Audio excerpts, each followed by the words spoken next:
Brew Strong is brought to you by Blickman Engineering, home of the Riptide. Visit them online at blickmanengineering.com.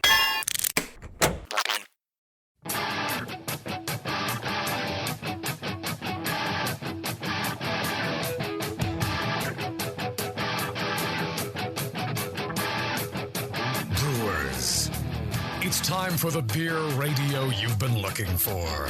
This is the show that dispels myths, tackles the toughest topics, and makes no apologies for geeking out on beer.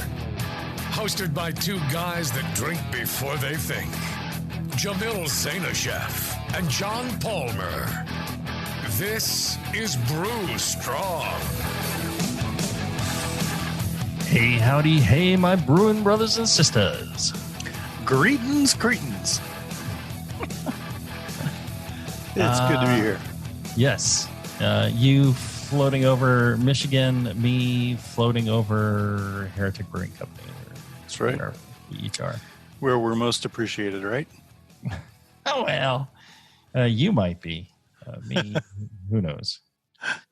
I appreciate having beer readily accessible.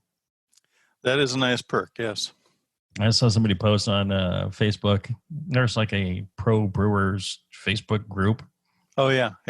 And I think you remember. Yeah, I just recently joined. Yeah. Right. And somebody posted, it's like, what is the thing you like most about your brewery?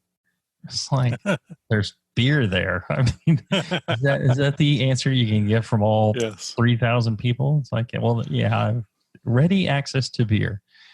And Number the beer one. I like, yes. Yes, beer I think is good.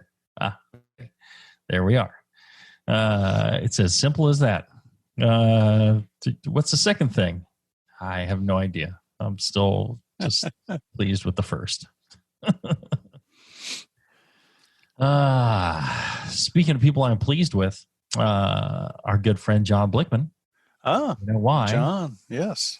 Because he has been paying for the show, so our listeners don't have to, for getting close to 2 decades now. Yeah. I don't know how many decades we've been doing this, but my understanding of a decade is, an eternity. Around 10 years. Yeah. Something like that. Yeah. And we appreciate John making it possible for us to continually talk beer with you guys.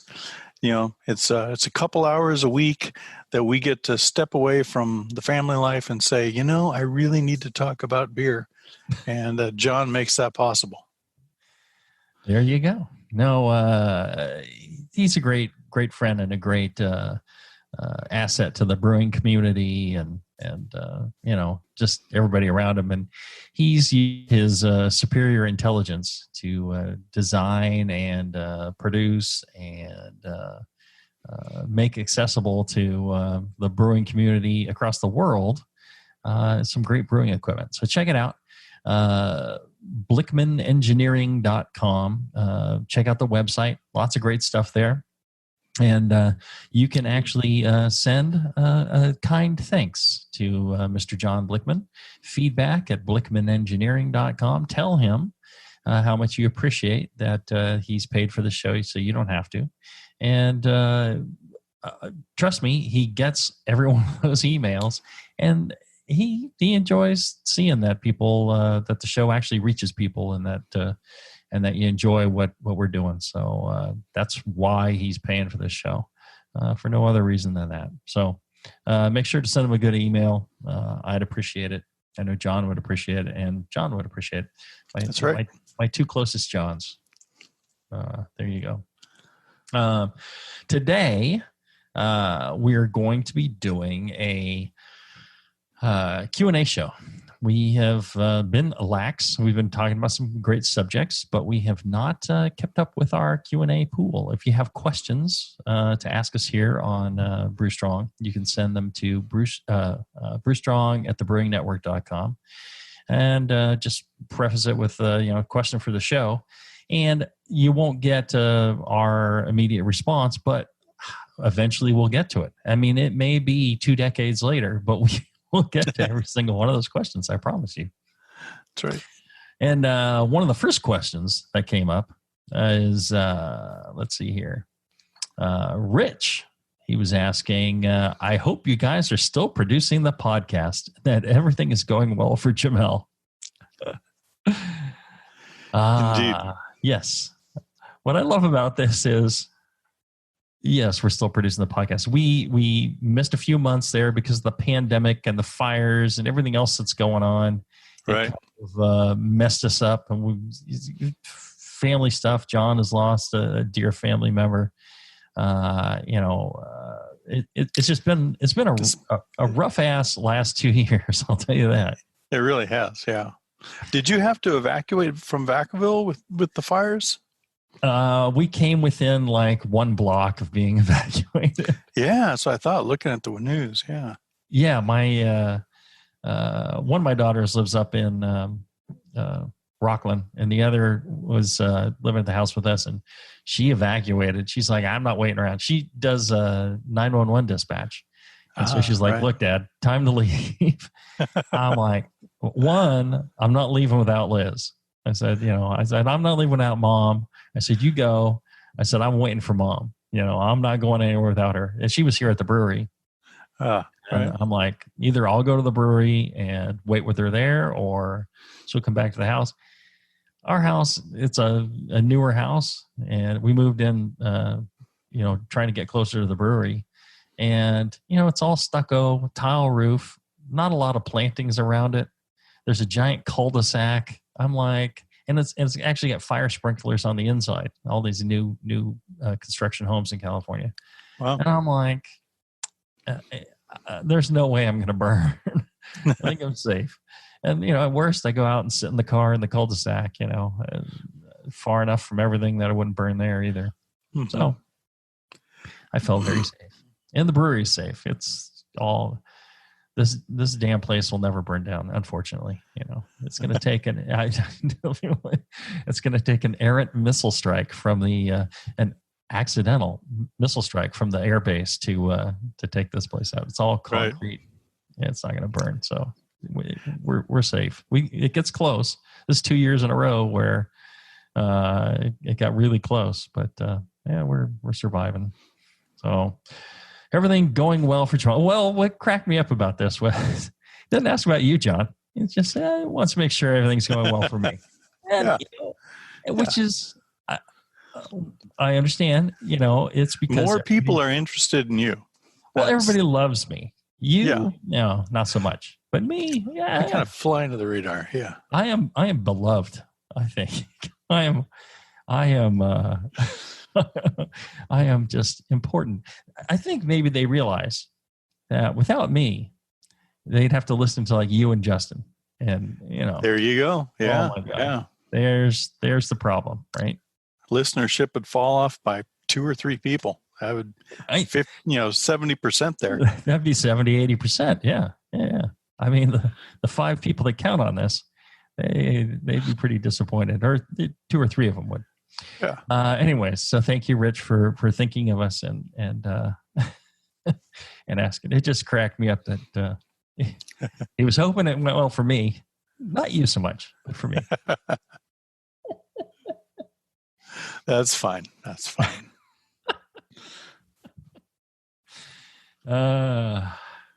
That's great. I'm sure he didn't intend it that way. Maybe he was asking because I've had recent medical problems.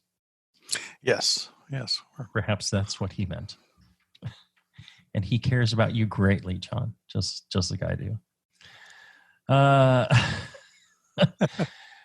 One of the cool things about doing these shows live on Facebook is that it makes it so much easier for us to get listener feedback and for listeners to ask questions.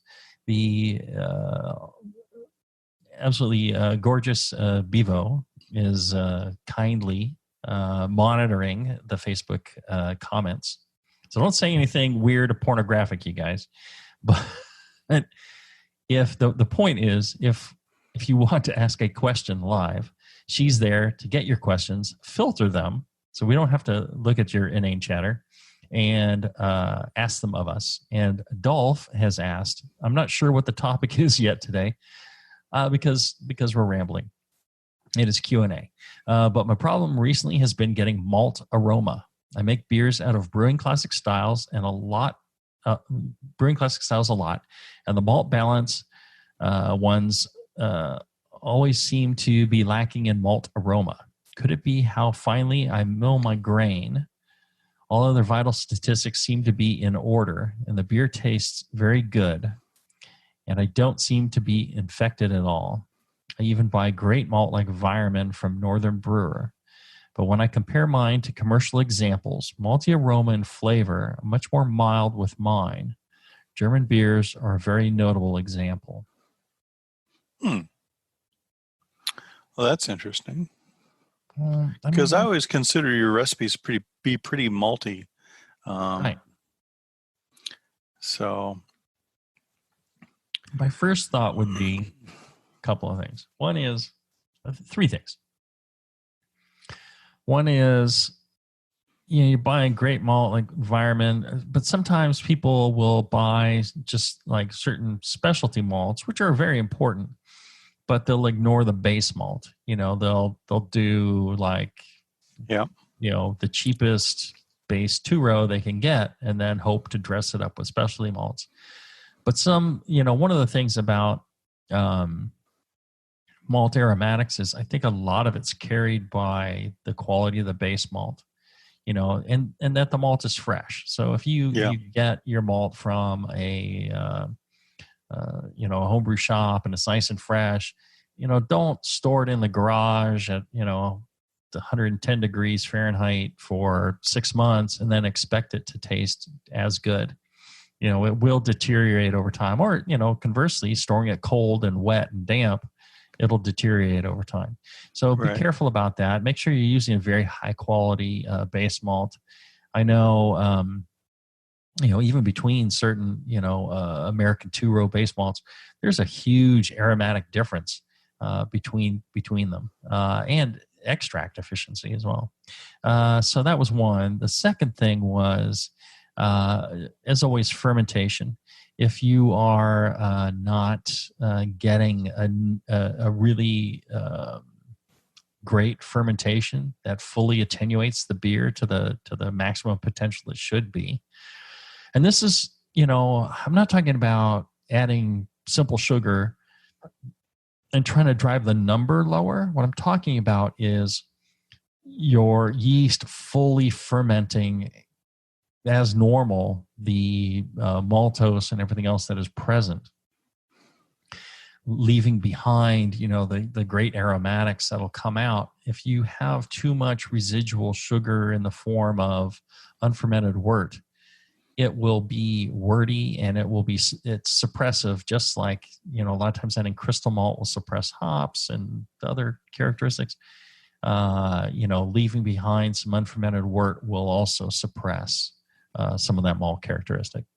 So that's number 2. And number 3 is, I think, one of your favorites, John, is water. I think, water profiles will kind of enhance the malty character, maybe not aromatically, but, flavor-wise, certainly. Depth, And that depth, when you're having a drink, will, you'll get that, difference of flavor. So those are the 3 things I could come up with. How about you? Well, he mentioned that he didn't think contamination was a factor. Mm-hmm. And I think, he didn't identify his yeast or his water profiles, as you mentioned. I think one thing to always be aware of is diastaticus. And more diastatic yeast strains, which, because they tend to break down some dextrins, they can ferment out some of the malt flavor. Now, this is generally more the case when you're dealing with a wild yeast infection, and you'll open a beer and all the malt aroma is gone because it's reduced it to carbonated water. But I think that could be an aspect. Potentially. I'm not sure about that. Okay, so But diastaticus is fermenting, these long chain sugars, these dextrins that are normally unfermentable. But those are not the flavor compounds that produce maltiness. They're the Maillard reactions. Yeah, they're aromatically neutral and pretty much flavor neutral, right? So I'm not sure that would be the case. Well, I think it's all collaborative when it comes to these fermentation compounds that create what we call maltiness. And I know for a fact that I've had both my own beers and beers in competition where there is no malt aroma at all. And the beer body is very thin. It's very carbonated. It's had some wild yeast infection that has removed a lot of that. Now, maltiness can also disappear due to oxidation, depending on the kind. I mean, there's so many different kinds of oxidation, but I think those are possibilities as well. Okay. Yeah. I'm not sure I'm convinced on that, but I certainly believe it could affect certainly the overall flavor. I'm not convinced on the aroma, but I'm convinced on absolutely on the flavor. All right, let's do this. Let's take a short break. When we come back, we got Brian listening live, and we're gonna answer a question he has for us about rye IPA. We'll be back right after this. Hey, it's Kaylee Cuoco for Priceline. Ready to go to your happy place for a happy price? Well, why didn't you say so? Just download the Priceline app right now and save up to 60% on hotels. So whether it's Cousin Kevin's Kazoo Concert in Kansas City, go Kevin, or Becky's Bachelorette Bash in Bermuda, you never have to miss a trip ever again. So download the Priceline app today. Your savings are waiting. Go to your happy place for a happy price. Go to your happy price, Priceline.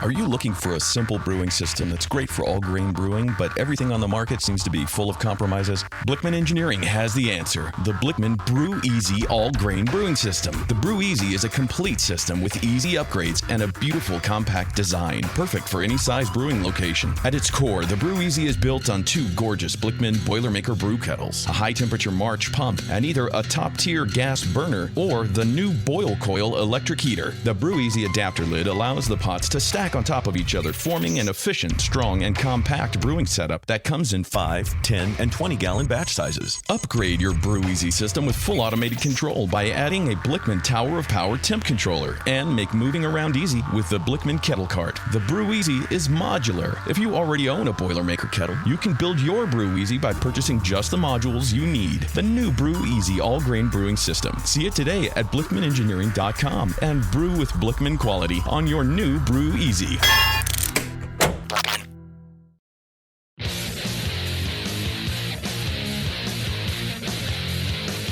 Back to the two guys that know how to turn beer into beer. This is Brew Strong. All right, we're back. It's a joy to be back here with you, John. Thank you. See, even when we're only taking a 5-second break, it's amazing what happens during the breaks. Brian, who's listening live on Facebook, you can listen live to these shows that we're doing at least here during the. I think we're going to continue doing it this way for pretty much forever. So you can listen live. Brian, he's listening live on Facebook, and he was saying, I'm planning to brew a rye IPA this weekend, and I have two questions. Is it 10% of rye malt in the grist too little, too much, or just right? And will using flaked rye instead of rye malt present any benefits? Well, I would say 10% of rye malt is fine in the grist. It depends on what you're trying to achieve. I have had 100% rye malt beer, which turns out like snot coming out of a bottle. And I've had 50% and I've had 10%. I'd say generally 10% is as low as you'd really want to go. Anything less than that, it's pretty much had almost no effect whatsoever. Going, in the 10 to 20%. The issue with it is, one, it doesn't have a whole lot of flavor. Two, it's got some viscosity to it, and it ends up making it hard to sparge, hard to mash. So that's kind of it. Flaked rye instead of rye malt. The flaked rye is not malted, clearly, because bingo. It's and that's one of the things. I don't think it provides any benefits to rye malt. Unless you're just trying to get more of the gooiness, rye character. Well, I think with malting, you also break down some of the beta glucanase or the beta glucan.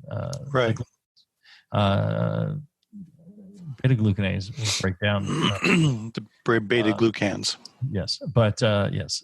So these, so you'll get a little bit less of the glucan in the malted, but you should get a little bit better flavor from the malted than you should and you'll get a little bit more fermentability, or sugar extract, I should say. Fermentability is controlled elsewhere. So does that answer the question, Brian? Kind of. I think I agree with you, Jamil, that 10% is kind of low end for if you're trying to make a rye IPA. I would kick that up to maybe 20-25% if it's rye malt that's being used. But as you say, if it's going to be the flaked rye, you lose the benefit of the malting process in reducing the beta glucan content.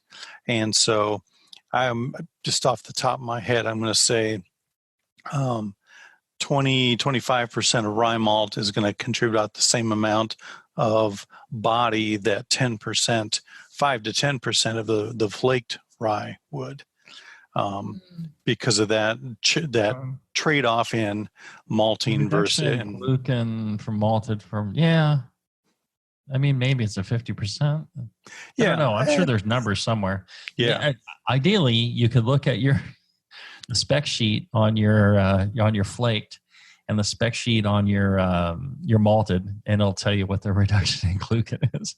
And that's probably your biggest thing there. Yeah. If it were me, I'd tend to lean towards malted rye. Less hassle in the lautering, and still good flavor, good fermentability. There you go. Jimmy says, I'm planning to do a fall beer along the lines of a pumpkin beer, but instead of pumpkin spice, I plan to use garam masala. Indian spice, kind of curry, Middle Eastern kind of. Yeah. Cumin, cinnamon, coriander, ginger, cloves, cardamom, and maybe sweet potato or butternut instead of pumpkin. Thoughts on this and a good base style? Ooh, I don't know. I think that sounds wonderful. I am curious now. I have not come up with this idea, but now I'm thinking, since it's posted on the internet and it's free for anybody to try, I'm curious to try this. I'd like to try this here. I think that's a great idea. I think it would have a limited market, but I'm still willing to try it for our tap room. Sweet potato or butternut instead of pumpkin. Thoughts on this? And a good base style.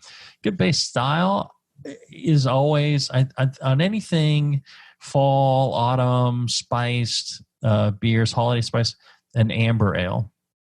Not a hoppy amber ale, but amber ale as it was back in like the year 2000, which seems like such a long time ago. So just kind of a moderate alcohol ABV, maybe in the 5-6%. You can go a little bit more, I'm sure. A bit of crystal malt, maybe layer a couple of kinds of crystal malt there, and relatively clean ale yeast, or maybe even an English ale yeast with a little bit of fruitiness, and really low hopping. Mild, a little bit sweet. I think sweetness really helps with these fall beer styles. I think it helps carry the spices without them seeming harsh. Right. You can actually go to a higher spice level when you have some sweetness backing it. One of the things about a pumpkin pie is it's sweet, right? And so when you have a pumpkin pie that isn't sweet and you have all those spices, it's pretty harsh. So that's one of the reasons for going with the amber ale. Do you choose something different? Maybe a porter or something? No, I agree with you, Jamil. All those points: amber ale, low hopping, low bitterness. Let the spices come through.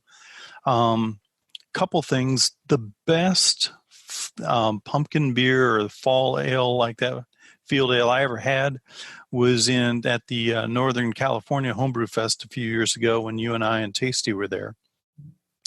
It was 11%.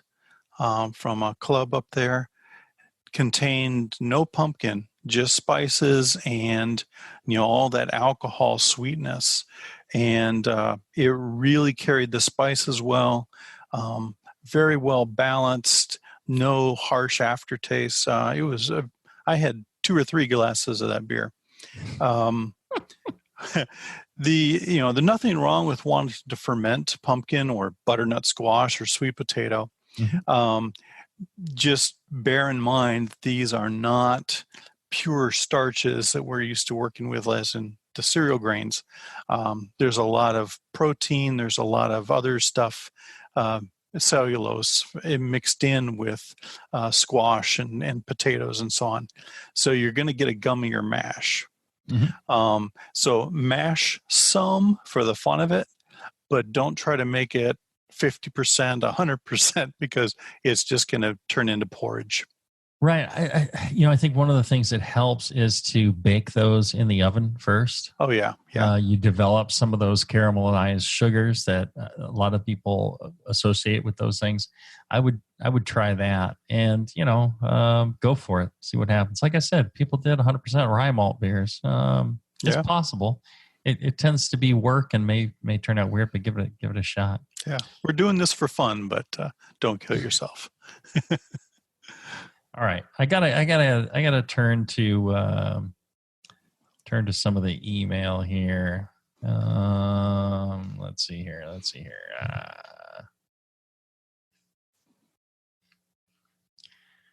There's one in particular. Some of these people listening live. Let's see here. Now I'll go with this one here. All right. And as a reminder, you can send us questions at brewstrong@thebrewingnetwork.com. John writes, hi, this is Johnny from Baltimore. I'm having what I call success brewing extract kits in my kitchen. How many batches and what styles do you suggest I try before moving to all grain? And how much harder and expensive is the new equipment I will need? And the biggest question is, how much extra space does all grain brewing take up as opposed to my one pot and a bucket? Any insight would be helpful. He says, I'm a former chef turned mailman who got a free kit on my route. And I have a homebrew shop on my route in my neighborhood. Nice. I've done 4 5-gallon kits and 2 1-gallon kits. And 1 recipe for my homebrew shop, an ESB that a few issues with. For better, let's see. Temps are high right now. He's like, he's listened to 100 shows in the last few weeks. And he's learned a lot. Well, that's good. I think, first off, thanks for working the Postal Service. I believe, with recent events, we all realize how we can't survive without having a U.S. Postal Service. So that's right. Well, thank you for your service and your dedication to doing it. I know a lot of these folks are, concerned about being exposed to the COVID and all that stuff. Our local postal system here, they bought like 2,000 or 3,000 or 5,000 small containers of sanitizer from us. So. And they were very appreciative that we were able to do that for them. So, tough times for people who have to go out and interact with the public with no choice on who that is. All right. So what's your suggestion here, John? Well, one main question he asked was how many extract batches should he do? How many different styles should he do before he tackles all grain?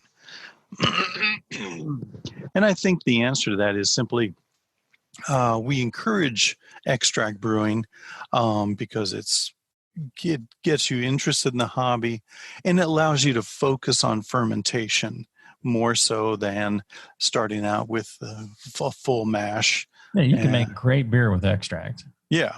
You don't necessarily you can make award-winning beer that will beat or all grain brewers' beers just by focusing on the important stuff of brewing. Yep. So a good fermentation is key, and that's one nice perk about starting with extract is you can help you dial that in, and then you can move on to doing the mash and lauter, and you've got your fermentation nailed down. You can focus on worrying about dialing in your mash and lauter. So I think half a dozen extract batches under his belt, I think he's ready. Right. Well, I'd agree. So how many batches and what styles? I think it could be any one style. It could be multiple styles. What it needs to be is you need to be very comfortable that your fermentation is really strong and you're doing well there, and your sanitation is really well done. If you've got those two things down, sanitizing and fermenting cleanly and properly, then the efforts of moving to all grain won't necessarily be wasted on, if you're struggling with those things, you need to dial those things in first. Temperature, fermentation, temperature control, very important as well. So kind of get those things down, and I think then you're ready to move to all grain. Yeah, that's what I forgot to mention was you want to achieve clean beer, no off flavors, and even to a sense you want to be able to have some confidence that you can control the nuances of your fermentation. Your beers don't turn out excessively estery or with slight off flavors. Right, because switching to all grain won't fix those things. Right. You're going to deal with another set of problems switching to all grain that you have to have those other things dialed in. All grain won't fix these things. As far as how much harder and expensive it's not too much harder. It's really just another step, and it's a step that pretty much takes care of itself. It's got a few things about it, but it's not that difficult. As far as equipment, if you've read Charlie Papazian's The Joy of Homebrewing, he talks in there about the Zap Pap method, which is 2 buckets. With just a drill and drilling a whole bunch of little holes in the bottom, and maybe lining with a bit of mosquito netting or whatever, and that'll do it. There's a lot of instructions on the internet for building mash tuns out of coolers using copper pipe or PVC pipe or things like that. And all those are relatively inexpensive. You don't need a big fancy, brew sculpture or something like that. You just need, the basics. So it's not too much more expensive. And how much space does it take compared to one pot and a bucket? I think if you're clever, everything will kind of all nest into the same thing. So it wouldn't be too much more space. It all depends on how you do it. You could also do brew in a bag. Brew in a bag is the smallest. Yeah, might be the best way to go. And then really your pot and you really just a mesh bag is all you're adding instead, and that takes a pretty much zero room. So there you go. Thanks, Johnny, for emailing us, and great question. And good luck on your route. Good luck on your homebrew. All right, let's take another short break. We'll be back right after this.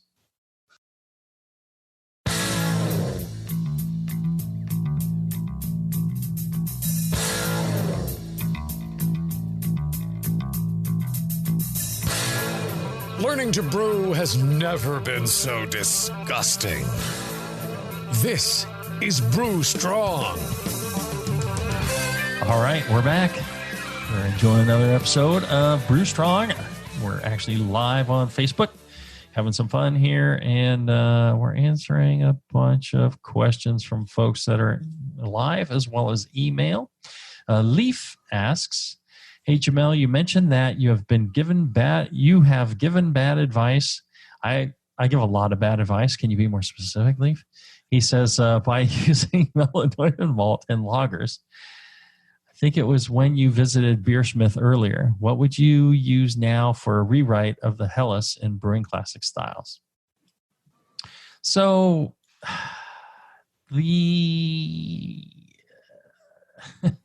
I don't know that it was bad advice. I think that it was different advice.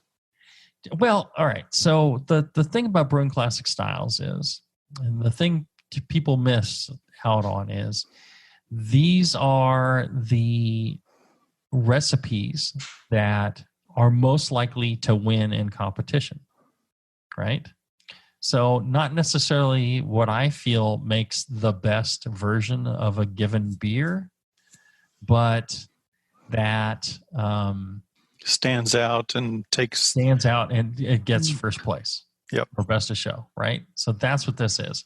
So what I did over, the how many years of brewing before I wrote that the recipes for that book was I had a spreadsheet, every entry, every beer, every recipe, and I did an analysis of what recipes won and why.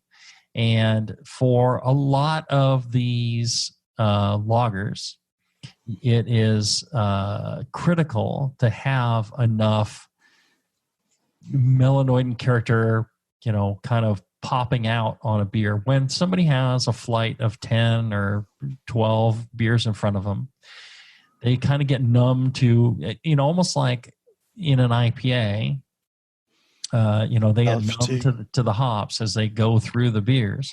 And if they are not experienced enough to keep a calibration beer at the beginning and keep going back to it to see how everything is stacking up, they lose a sense of what's going on. So they'll lose sense of the melanoidins or the maltiness in a beer. By beer 10, this lager that you're presenting them, they're numb to that by then. So that was kind of the thinking in doing a lot of those, and it helps when that's the case. I think what I said on Beersmith was I helped popularize certain specialty grains that may not have been used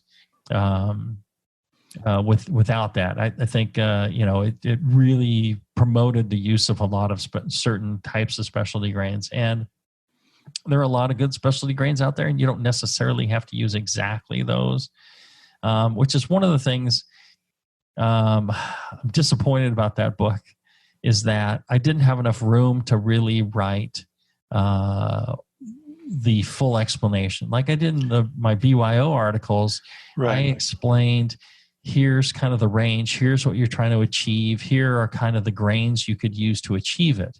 In Brewing Classic Styles, I was limited to one recipe and a small paragraph. And they didn't even want the small paragraph, as I recall. They wanted a bunch of recipes. I'm like, unless we explain what we're doing with this recipe at least a little bit, it's useless to people. So I want to redo it and give a full explanation as to here's what you're trying to achieve.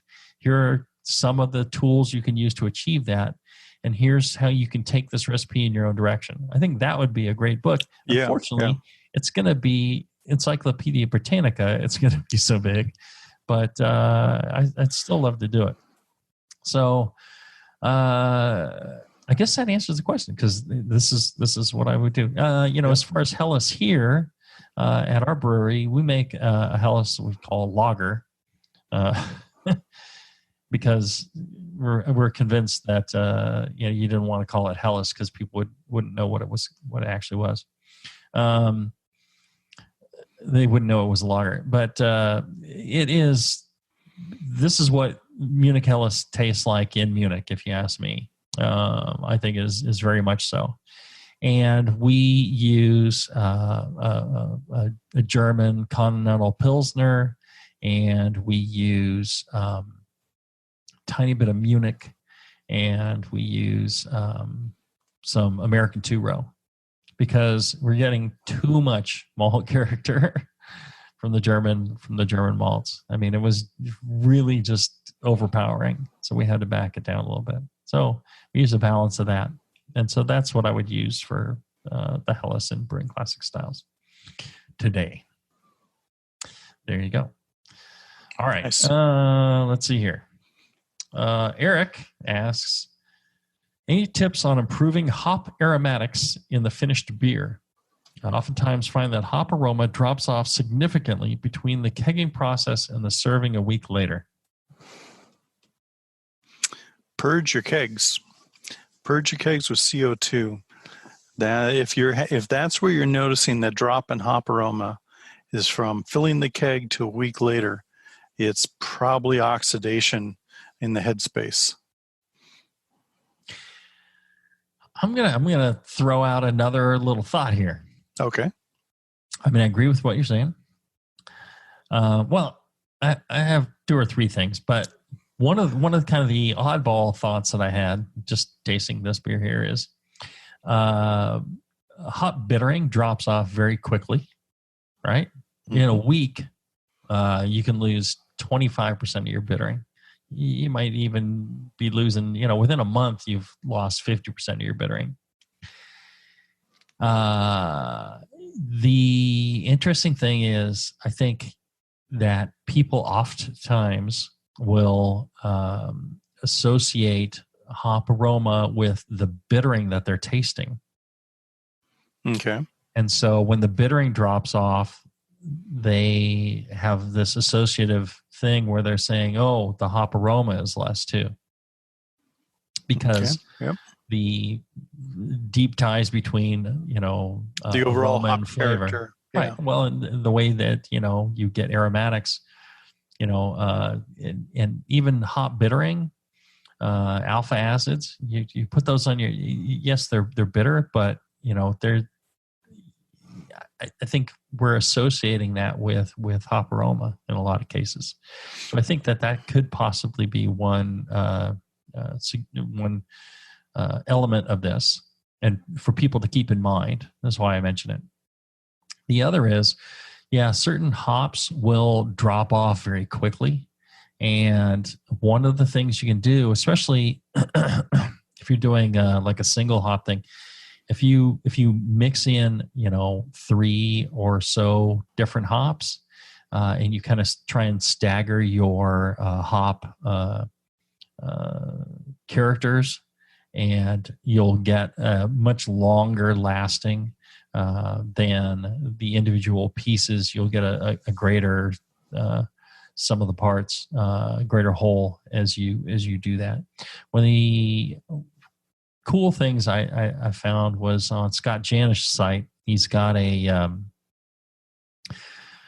hop oils like kind of database where it's limited data, but it ranks the hops by prominence of given oils and compounds. It's a little odd. It's ranked from like 1 to 37 or something. And so it's not the actual number. It's just a ranking.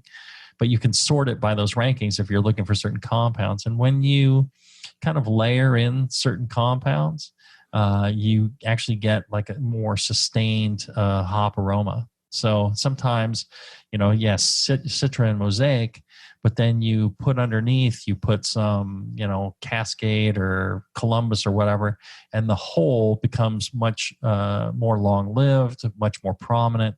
So sometimes it's a blending of hops, I think. That's a good point. I'd throw that out there. Let's see here. How about distilled water? Mark asks, he says, yo, so I have brewed a New England IPA 7 times now, all grain brewing. And this has always been hazy and explosively fruity. But my last batch, number 8, is clear, tastes weedy, biscuity, not fruity, floral, or bitter, and then lemongrassy as it warms up. The aftertaste is watery. This happened to my last batch 2, which was a black IPA. 2 factors I can see is that fermentation temperature is slightly high, 71 Fahrenheit, and I'm starting to adjust my water. He says it's looking, when he has it in the fermenter, it is separating like oil and water immediately after knockout in the kettle, which, I mean, that's, you get the hot break that drops, and cold break that drops, right? And you should get nice clear wort. That sounds correct to me. He says in the fermenter, it's the same thing. Clear amber color for the top 40% and a very cloudy yellow-green for the bottom 60%. Well, that's all your hop material setting. That's a lot of trub being carried over into the fermenter, which, I mean, generally you want to leave that behind. It goes in to describe as source water. I think you have it there, John. It's yep. But he's asking, why is it watery and not a sticky aftertaste? Did the distilled water hurt the ingredients and the outcome of the fermentation, which is his suspicion? Is there a better way to lower my sulfate than during diluting with distilled? Please don't say RO, as he can't afford that. Okay, yeah, I looked at this question deeply this morning. The water profile he sent me, he lives in Massachusetts, Egerton, and they are on a aquifer there, fairly large one, and I looked up the report for that, and I think he made a mistake in either testing his water or reading the report, because he lists 300 ppm sulfate and 300 ppm sodium, when the water report for that aquifer for Egerton lists a sulfate value of 12 ppm. So, and electrochemically, all the anions and cations have to add up to 0. And the report that he sent, the numbers that he sent, don't. I played around with it a little bit on my water adjustment app, and looking at their report and adding up those numbers, I think that values of sulfate and sodium of 12 and 20 mathematically work and make more sense. So that being said, his water is pretty close to distilled as it is. We're talking 5 ppm calcium, 5 ppm magnesium, only 40 ppm total alkalinity. So it is a very low mineral water, typical for that region. And so I don't think he needs to do any distilled water dilution with that water profile. If he's making New England IPAs, all he needs to do is, add some calcium chloride, maybe a touch more of gypsum to bump up the sulfate a little bit, get like a 2-to-1 chloride to sulfate ratio, maybe 100, 150 chloride to 75 to 100 sulfate, or 50 to 75 sulfate. Lots of room there to play with. He also mentioned, as a result of his numbers, that he was adding, he said 20 milliliters of phosphoric acid to 8.5 gallons of water. That's a huge amount. Yeah. So I think he really drove his mash pH and wort pH down, and that would result in clarifying the beer. You would get a lot more trub separation and settling that way. Right. Yeah, I think that, I agree. It's a combination of maybe the water isn't the water he thinks, over acidification. It's also possible that, he's moved to this new location, which has kind of thrown him off. Yeah. And, maybe he's also, if your mash pH is super low, your extract from that mash pH is going to be super low, right? You're not going to get your extract efficiency. Mash efficiency is, needs to be higher up. He doesn't say he's checking his pH. It's one of the reasons, for God's sakes, check your pHs as much as you can. And so, perhaps he's extracting far less sugar than he thinks he is. I don't know. Maybe he's checking his gravity. Maybe he's not. But, maybe he's getting super low, gravity or much lower gravity in his kettle, and assuming it's the same because he's done this 7 times before, and so he's actually getting a thinner beer. So that might be a possibility as well. Yeah, I think you're right. Good question, Mark. Keep on brewing, rather. Let's do this real quick break, and we'll have more of your questions right after this.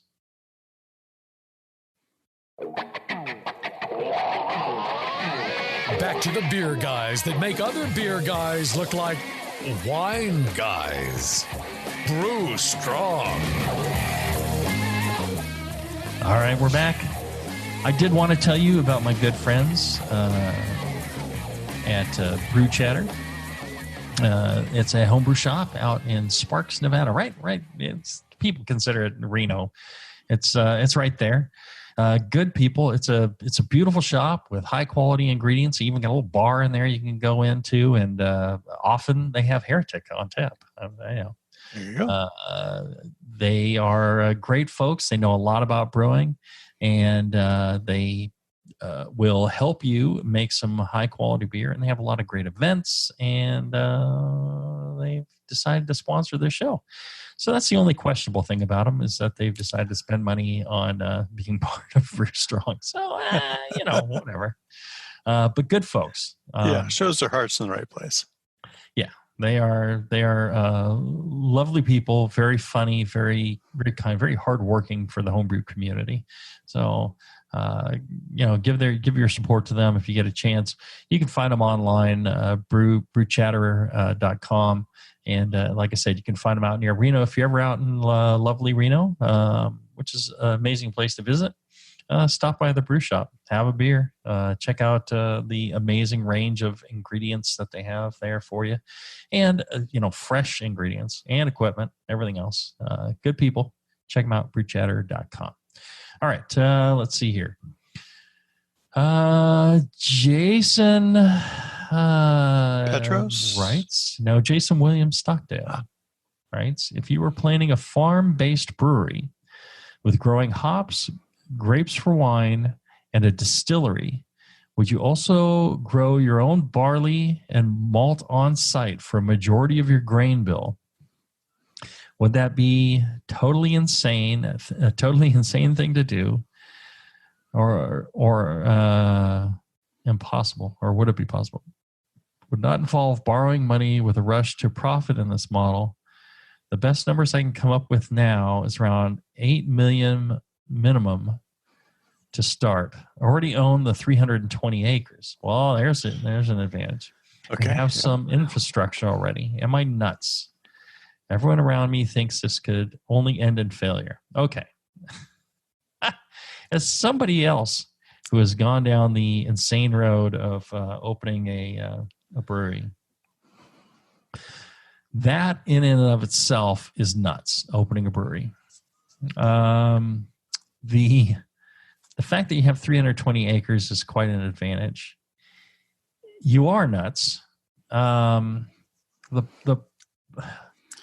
problem is, you're talking about 3 full-time jobs. Right, yeah, or more. 3 full-time jobs is a brewery. You are 3 full-time jobs plus an ass-kicking contest. It is, trying to grow hops alone is for a decent-sized brewery. If you're doing like a little 5-barrel or a 3-barrel, I could see growing your own hops. Mm-hmm. Even then, just the work involved if you want to grow your own hops for year round, the harvest is a huge amount.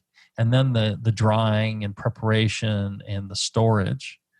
The same thing of, doing grapes for wine. I mean, people open just wineries. If you have a team of people that is able to do a lot of this work, perhaps, and people know what they're doing. I could see pulling that off. And a distillery. And again, a distillery, we added a distillery here, and oh my God, it is so much freaking work. It seems simple, but it's not. It's a simple test. Is your father-in-law in the position of one of these tasks? Right. Father-in-law, mother-in-law, if so, brothers, sisters, you're going to need a lot of people. Would growing your own barley, and I guess, he's probably thinking, I'll just start out with one aspect of it, and I have these other aspects as I go. That would be, the smart thing to do. Would growing your own barley and malting on site for a majority of your grain bill? Oh my God. Well, it depends on how big a brewery you're talking about doing. I think even a friend of mine grew his own barley and sent it out for malting. And I mean, just the malting part alone is difficult. And the knowledge of growing the proper barley. Malting quality barley is not a drop in the bucket. And it's not, it's not something that's easily grown. I mean, especially if you want the best flavor barley. And the malting process, I mean, that's something people study their lives to learn how to do properly. And there's a big difference between quality and everything else. It is, there's a lot of crap out there from professionals doing it. So it's very difficult. Now, I'm not saying that you shouldn't do this. Because one, if you pull this off, it'll be amazing. Yeah. Two, if you love doing this, well, then you'll never have to work a day in your life. You'll enjoy doing it, and you'll just have fun. So why not? And three, I just love to see if you make a go of it. I would highly stress that what you want to do is first, start the small brew plant, right? Yeah. Use other ingredients, just order them all in, start, whatever your brewery is. You must have a tap room, right? You must, in today's COVID, you must package. Get that running to drive revenue, right? Get revenue flowing. And that revenue flowing could, fund some of this other stuff. You might be able to, crowdfund the planting of the first crop of malt, right? Or grain that could be turned into malt. And you could send it off to have it malted, right? And then bring it back. There's plenty of places that do that. And from that, one of the perks of this is that these, local brewers or home brewers could, get some of that malt. So do things like that to try and make it a community thing and, put it a step at a time, and then you could use that malt and you could, kind of gain that knowledge. And once you've got that done, then maybe you could do the hops, or maybe hops are easier to start with, but just take it a stage at a time. And 30, 40 years from now, you may be halfway there. I think it'd be really cool though. I'd come and check it out. So there you go. Yeah. That's a good summary of it all, because you've got a full-time job in raising that barley, another full-time job in getting it malted well. Hops, same thing. And then the wine aspect. So yeah, as you say, start small, 3-barrel, 5-barrel, phase in each program. Certainly the 320 acres, that is enough acreage to grow a decent amount of barley. But there again, I got to emphasize in my talking with maltsters and farmers about raising barley and the economics of raising barley. It is not as easy as growing corn and soybeans, which have been, genetically modified or just bred to be easy to grow. Barley is tricky, and it's very easy to get it overwatered, over-fertilized, high protein, less starch. Malting quality barley is the highest grade of barley out there. Everything else is either distiller's grade or animal feed. So, get it. The first step, raising barley, is one hurdle, and then you've got to make sure it's malting quality barley. There you go. All right. I think we're going to wrap up this episode of Brew Strong. If you're listening live, stay tuned, because we're going to do another hour show answering more of your questions. So don't go anywhere. If you want to ask your questions, you can ask them in the comment section on Facebook, the brewingnetwork.com Facebook page, and we'll get to your questions as they come in. And we got a bunch more questions from email as well. So hang in there. And if you get a chance, maybe take this moment or two while we're in between shows to go to blickmanengineering.com, check them out, send a nice email to feedback@blickmanengineering.com. Thank John Blickman for paying for this show so you don't have to. And our other fine sponsor, Brew Chatter out of Reno. Good folks there. So until then, everybody, brew strong. Brew strong, everyone.